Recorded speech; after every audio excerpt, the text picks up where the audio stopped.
কেমন আছেন সবাই? আশা করছি আল্লাহর রহমতে যে যেখানে আছেন ভালো আছেন। আমরা আলহামদুলিল্লাহ ভালো আছি। আজকে সন্ধ্যাবেলায় আমরা সবাই মিলে চলে গিয়েছিলাম আমাদের এলাকার স্ট্রিট ফুড খেতে।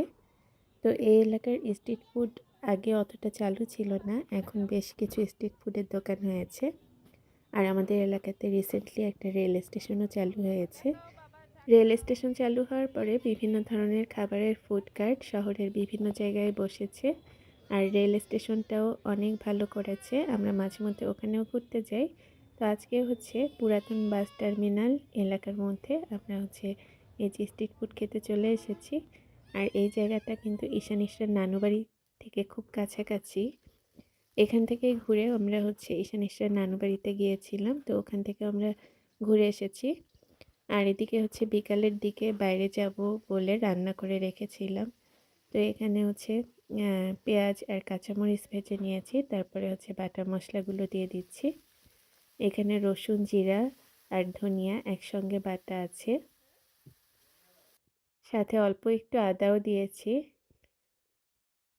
তো এই মশলাগুলো সব একসাথে বেটে রাখি যাতে করে আমার রান্না করতে সুবিধা হয়। আর আমার কাছে মনে হয় কি সব মশলা যদি গোছানো থাকে তাহলে রান্না খুব দ্রুত হয়ে যায়। তো এখন হচ্ছে এই যে অল্প একটু পানি দিয়ে তারপরে হচ্ছে মশলাটা কষিয়ে নিচ্ছি। বাইরে বাচ্চারা খেলা করছিল, তো আমার এখান থেকে দেখতে বেশ ভালো লাগছিল। তো আমার বাচ্চারা তো এখানে খেলা করে আর সেই সাথে দেখতে পাচ্ছি আশেপাশের বাসার যত বাচ্চারা আছে সবাই এখানে যেয়ে খেলা করে। আমাদের এলাকাও অনেকটা ঢাকার মতো হয়ে গেছে। বলতে গেলে কোনো ফাঁকা জায়গা নেই, সব জায়গায় বাড়ি হয়ে গেছে। শুধু দু একটা প্লট এরকম ফাঁকা পড়ে আছে, ওটাই এখন বাচ্চাদের খেলার জায়গা। ঈশান ইশরাকে এখানকার স্কুলে ভর্তি করেছি। তো ওদেরও হচ্ছে 5 তারিখ থেকে ক্লাস শুরু হয়ে যাবে। ওদের ক্লাস শুরু শুধুমাত্র ওদের জন্য ঝামেলার নয়, আমার জন্য যথেষ্ট পরিমাণ ঝামেলার হবে, কারণ বাচ্চাদেরকে নিয়ে আমার কিন্তু সবসময় দৌড়ানো লাগবে। আর রিসেন্টলি বেশ কিছু বিয়ের অনুষ্ঠানে অ্যাটেন্ড করতে হয়েছে, যার কারণে আমারও কিন্তু কাজে একটু গ্যাপ হয়ে গেছে। তো চেষ্টা করছি যে এখন থেকে রেগুলার সব ভিডিওগুলো আপলোড করার জন্য। তো সবজিগুলো তো আগেই কেটে রেখেছিলাম, এখন হচ্ছে সেই সবজিগুলো সব দিয়ে দিচ্ছি। এখানে শিম আর আলু কেটে রেখেছিলাম।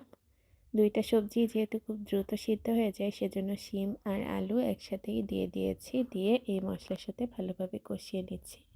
ঢাকাতে থাকতে আমাদের সবজি খেতে একদমই ভালো লাগতো না, কিন্তু এখানে আসার পরে আল্লাহর রহমতে সবগুলো সবজি কিন্তু খেতে ভালো লাগছে। যেসব সবজি দেখা গেছে আগে খুব কম খেতাম, এখানে আসার পরে বেশি খাওয়া হচ্ছে, কারণ আমাদের এলাকাতে সব সবজিগুলো একদম ফ্রেশ ফ্রেশ পাওয়া যায়।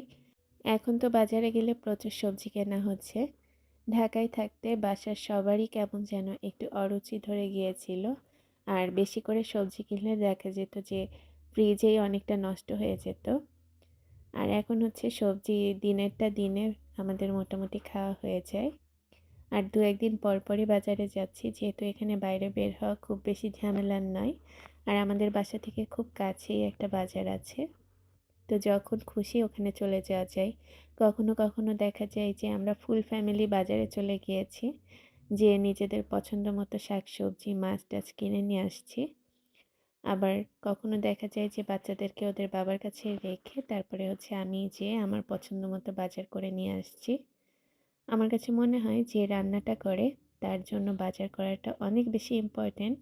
না হলে কোন মাছের সঙ্গে কোন সবজিটা অ্যাডজাস্ট হয় এটা কিন্তু অনেকেই বুঝে না। যেমন ঈশানের বাবা যখন বাজার করতে যায় তখন অনেক কিছুই সে বুঝে না, কোন মাছের সঙ্গে কোন সবজিটা অ্যাডজাস্ট হয়। তো এজন্যই হচ্ছে আমার আস্তে আস্তে করে বাজারে যাওয়া। আর আমরা যেহেতু অনেক বছর ধরে বাইরে থেকেছি, এজন্য বাজার করার অভ্যেসটাও আছে। একটা সময় তো এমন ছিল যে আমি অফিস করতাম, তারপর ভার্সিটির ক্লাস করতাম, আবার বাসায় বাজার করে তারপরে হচ্ছে ব্যাক করতাম। ঈশানের বাবার ওই টাইমটাতে ডিউটি ছিল অফিসে, যার কারণে ও কিন্তু বাজারের জন্য সময় দিতে পারতো না। তো মোটামুটি করে একদম অল্প বয়স থেকেই বলতে গেলে বাজার করার একটা এক্সপিরিয়েন্স আছে, যেটা কিন্তু এখন আমার অনেকটা কাজে লাগছে।